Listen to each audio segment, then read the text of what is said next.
Bonjour, dans cette capsule, nous vous présentons l'activité expérimentale. Cette activité est une activité expérimentale qui vous permettra de présenter aux participants des manipulations simples autour des caractéristiques des métaux. Mais ce métal est complètement barré!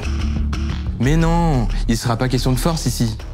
C'est une activité que l'on propose en milieu de projet pour en apprendre un petit peu plus sur les métaux et sur les filières de recyclage. Avant de vous montrer le déroulement de l'activité, il est important de faire un point sur les caractéristiques des métaux. Les matériaux ferromagnétiques possèdent la propriété de devenir magnétiques, c'est-à-dire de s'aimanter lorsqu'ils sont placés dans un champ magnétique et de conserver une partie de ce magnétisme lorsque le champ est supprimé.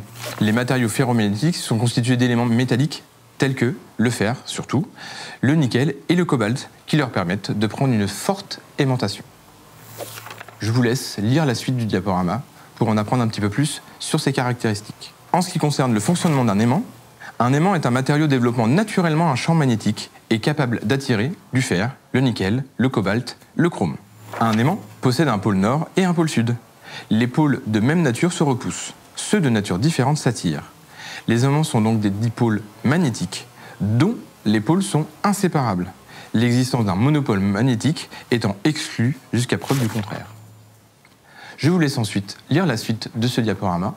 Toutes ces informations sont à retrouver sur Internet sur le site Futura Science, et vous pouvez aussi retrouver les vidéos de C'est pas sorcier qui sont très bien faites autour du magnétisme. Pour la première expérience, il vous faudra des objets de différentes matières, dont des métaux, un aimant puissant, et une fiche sur les caractéristiques ferromagnétiques et le fonctionnement d'un aimant.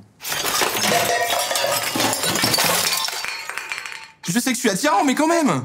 Dans un premier temps, on trie les déchets métaux et non métaux. Ensuite, à l'aide de l'aimant, les participants trient les métaux magnétiques. Une validation collective est effectuée en expliquant les pôles des aimants et les caractéristiques des métaux magnétiques. Nous concluons cette expérience en faisant le parallèle avec ce qui peut se passer dans un centre de tri. Prêt pour une autre expérience? Pour cette deuxième expérience, nous devrons nous munir de matériaux spécifiques. La limaille de fer dans une boîte, une poudre d'aluminium dans une autre boîte et une barre aimantée. Les participants secouent les boîtes façon métal. Ils passent la barre aimantée sous chaque boîte et notent ce qui se passe. La notion de champ magnétique correspond à une région de l'espace soumise à l'action d'une force provenant d'un aimant. Pour la troisième expérience, il vous pourra vous munir d'un aimant puissant, d'un morceau de papier d'aluminium, une cuvette basse remplie d'eau et un transparent au format A4. Posez l'aimant sur la feuille d'aluminium. On peut constater que l'aimant n'attire pas l'aluminium. Pliez la feuille d'aluminium en 8 pour obtenir la superposition de 8 couches d'aluminium. Repliez alors les 4 coins pour obtenir un octogone.